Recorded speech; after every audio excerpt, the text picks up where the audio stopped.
Near Innsbruck stands a monument to perversity. Castle Ambras, occupied during the 16th century by Archduke Ferdinand, harbors one of the most terrifying portrait galleries in the civilized world.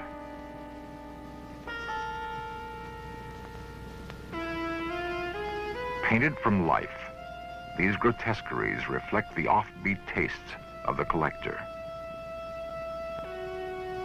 In this gallery of the bizarre are images of those maimed in battle or deformed by nature.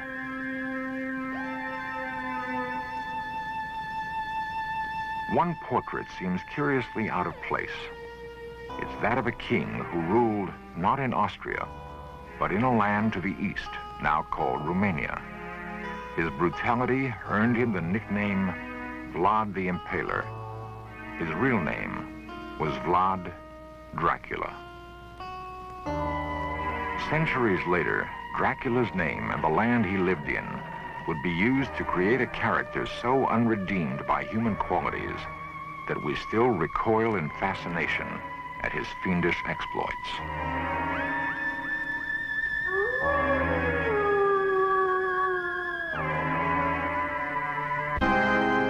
Dracula, fiction or reality?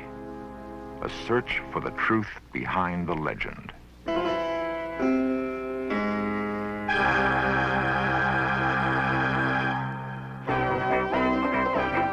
This series presents information based in part on theory and conjecture. The producer's purpose is to suggest some possible explanation, but not necessarily the only ones, to the mysteries we will examine.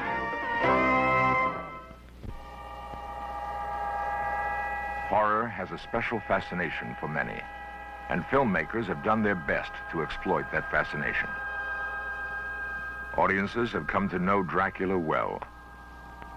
They've seen him portrayed on the screen for more than 50 years.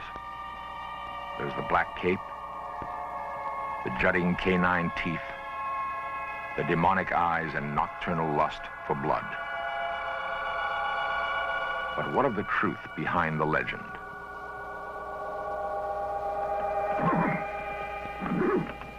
Romania is a land rich in romantic folklore and legends. The tale of the evil Count Dracula is not one of them. The rugged mountains and hidden valleys breed their own mythology. Called Romania's Olympus, Mount Ceflau rises nearly 6,000 feet in the Carpathian Mountains. In pre-Christian times, it was believed to be the home of the gods. Each year, even now, on the first Sunday of August, a pagan ritual is reenacted. Thousands gather by torchlight on Ceflau's shadowy summit to celebrate friendship and love and the renewal of life.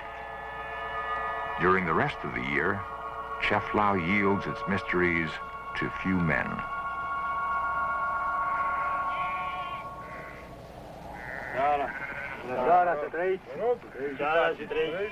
Dr. George Iacome is a surgeon who climbs mainly for adventure. The other, a shepherd, who has spent a lifetime in these alpine meadows. Both know the mountain and its hidden places. Both respect its awesome symbolic power. Though one is a simple peasant, the other a man of science, the mountain has given them a strong bond of friendship. They exchange stories of ancient superstitions of dark, frightening corners where no one has yet ventured.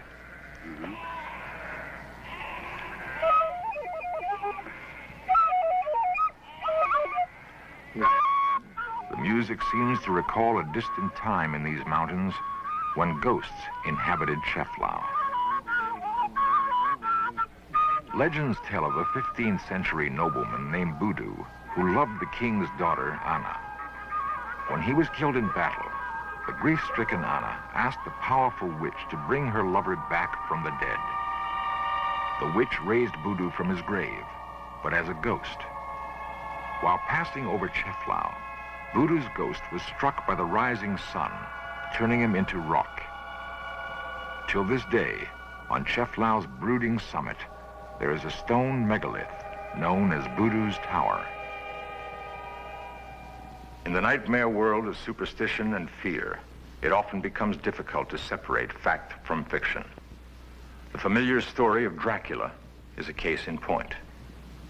Since its publication in 1897, Bram Stoker's classic novel of Gothic horror has been read or performed almost continuously.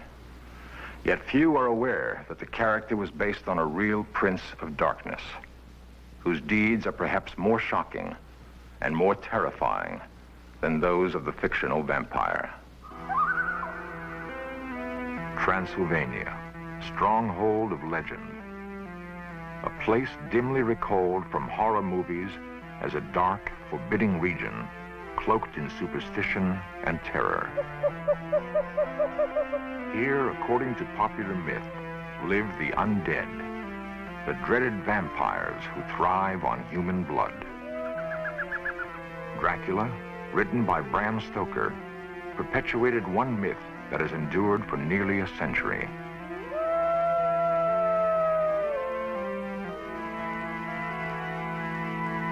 Along Transylvania's southern perimeter stands Castle Braun. In appearance, it corresponds to the castle described in the novel as the home of the bloodthirsty count. Haunted by his own childhood visions of threatening forests and spooky castles, Bram Stoker created an eerie world that became more than just a horrifying journey into the supernatural. It was also a parable of Victorian repression.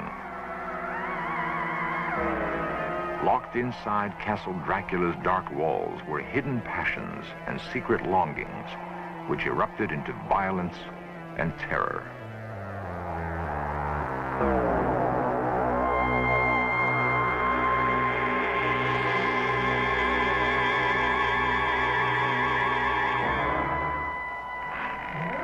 The German film classic Nosferatu comes closer to capturing the mood of the original novel than the later interpretation of Bela Lugosi. In the book, the hero Jonathan Harker describes his first encounter with Dracula. Holding out his hand, he grasped mine with a strength which made me wince, an effect which was not lessened by the fact that it seemed as cold as ice. Taking Transylvania, a remote place he'd heard of but never seen, as his setting, Stoker evoked chilling images of the living dead.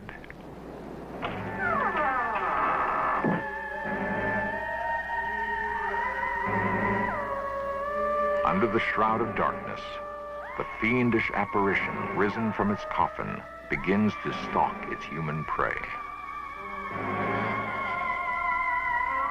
The nightmare becomes reality. The unknown clutches at our throats.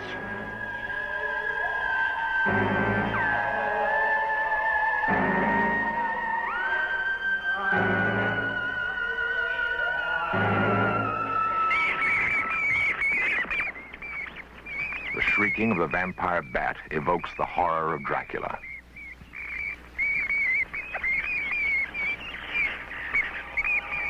Night-flying hunters, they prey mainly on cattle. But one strange fact stands out. The vampire bat is found only in Mexico and South America. Modern Romanians stubbornly deny the existence of vampire legends in Transylvanian peasant lore. To them, Dracula is the name of a 15th century tyrant whose story, too, was written in blood. Nikolai Paduraru is an official of the Ministry of Tourism. His search for the historical truths behind the Dracula legends brings him repeatedly to a small island on Lake Snagov, near the capital city of Bucharest.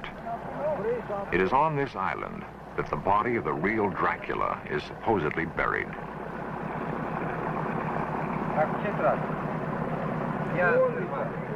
Nikolai knows the island's history and its few inhabitants intimately. A product of Romania's socialist present, he is fascinated by his nation's turbulent past.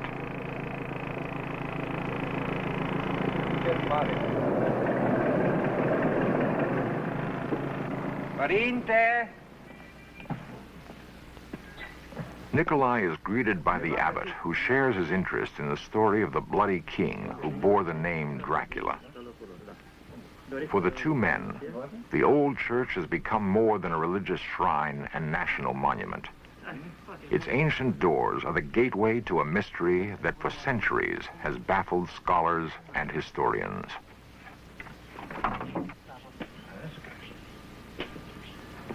Superstitious romantics have speculated that any robber entering the church would be met by Dracula's ghost, rising in vengeance from its grave.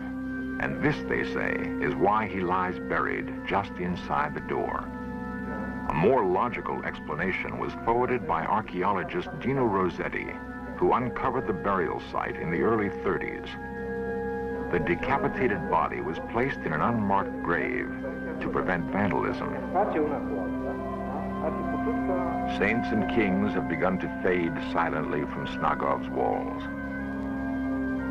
The monastery enjoyed the protection of Vlad Dracula during the 15th century.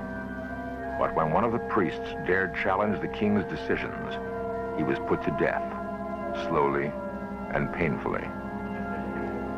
The torturous method of execution favored by the king was so barbarous, his own countrymen branded him Vlad the Impaler. In Romanian, Vlad Țepeș.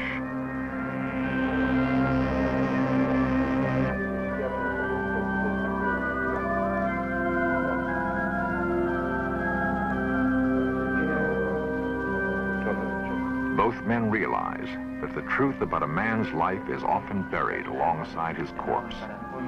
That the infamous monarch whose name symbolizes evil incarnate might himself have been the victim of propaganda spread by his enemies throughout Europe. Seeking the truth can become an exciting adventure, and so a search begins. It will unravel some of the mysteries which surround the life of a king they called Dracula, son of the devil.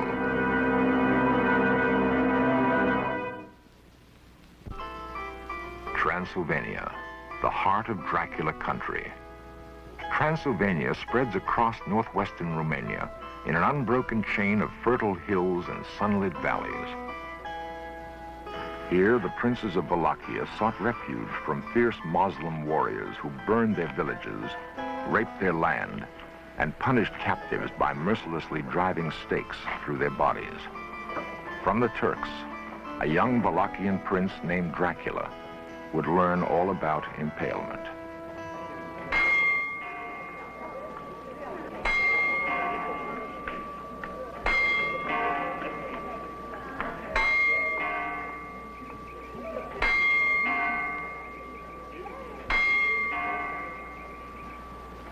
Like an image from an old fairy tale, the town of Sighișoara slumbers peacefully along the gentle slopes of the Transylvanian highlands. Unchanged since the Middle Ages, Sighișoara was once a bastion of Germanic military might and commercial enterprise. In this house, in 1431, a son was born to the fearsome Prince Vlad Dracul, the dragon. The boy was called Dracula, son of the dragon. A coin bearing the family emblem is one of the few remaining artifacts from Dracula's reign.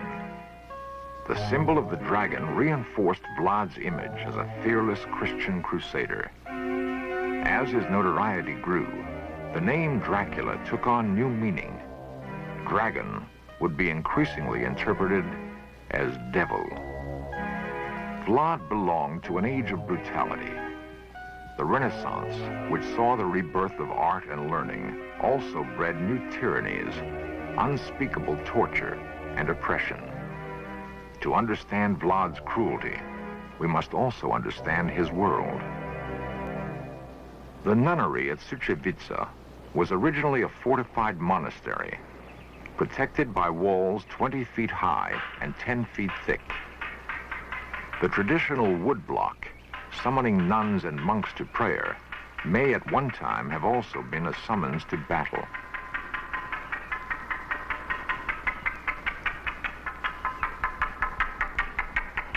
For the monasteries of Romania were more than strongholds of the Christian faith.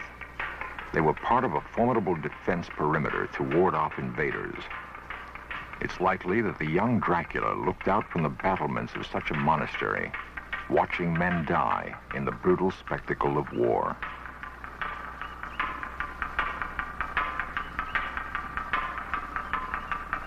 Steeped in the teachings of the Eastern Orthodox Church, Vlad Dracula surely must have developed strong, simple notions of good and evil, of reward and retribution.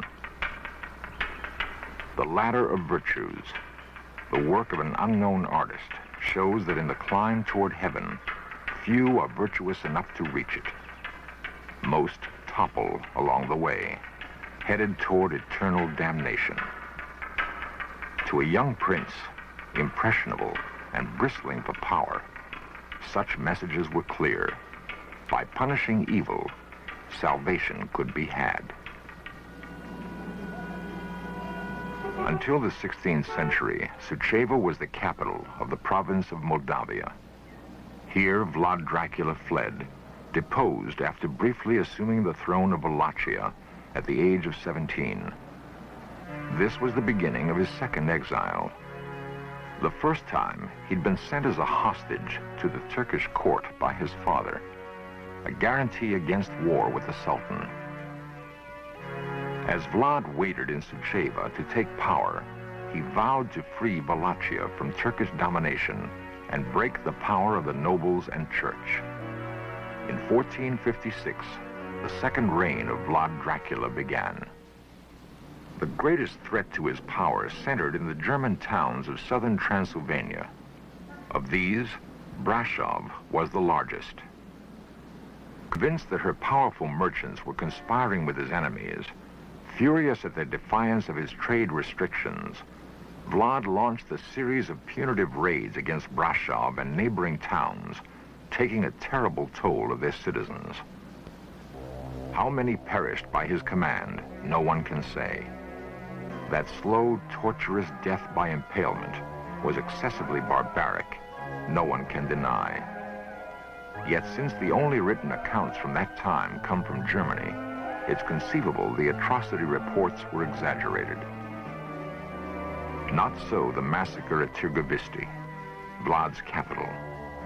During his successful campaign against the Turks, he impaled thousands of enemy soldiers outside the city gates to frighten the invaders. He would be known now for all time as Vlad the Impaler. Viewed through the filter of time, another side to Vlad's character emerges.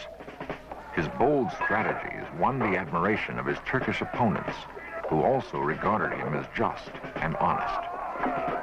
On the threshold of victory, he was betrayed by his younger brother Radu and forced into political captivity in Hungary.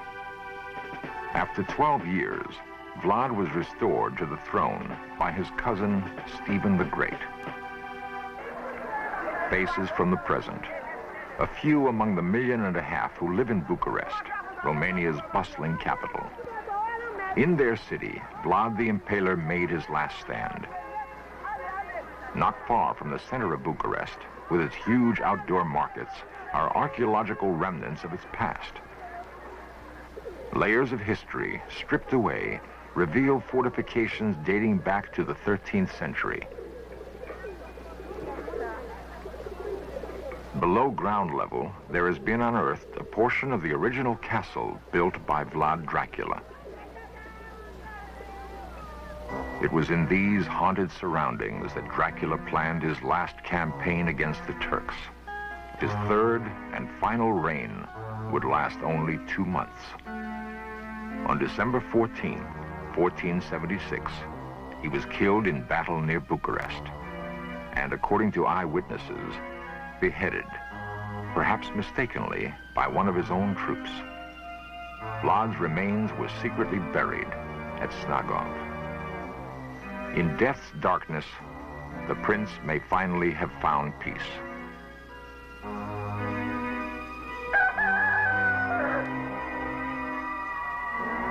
If some light has been shed on the truth during this search for Dracula, it doesn't mean that belief in vampires will be dispelled. Bram Stoker's Dracula will always persist in our minds because in him we have found the perfect symbol for unrepentant evil.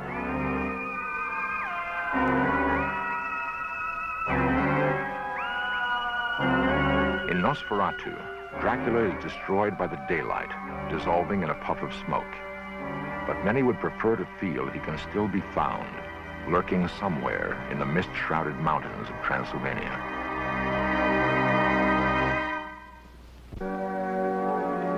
Beneath storybook towers, the old Transylvanian city of Sigashora seems untouched by time. For people still bear traces of their medieval ancestry, clinging tenaciously to old traditions and religious faith. They are steeped in Sigashora's history, remembering that it once was a stronghold of wealth and power, the home of princes, the birthplace of a king. Vlad Dracula belongs to their heritage, Stoker's vampire to our imaginations. Legends die slowly. The myth of the human being who takes the form of a bat and drinks blood will survive because people choose to believe. Vampires, like werewolves and monsters, serve a purpose. They are representations of our hidden fears. By conquering these nightmare creatures, we purge ourselves of our darkest thoughts, and in so doing, reclaim the human spirit.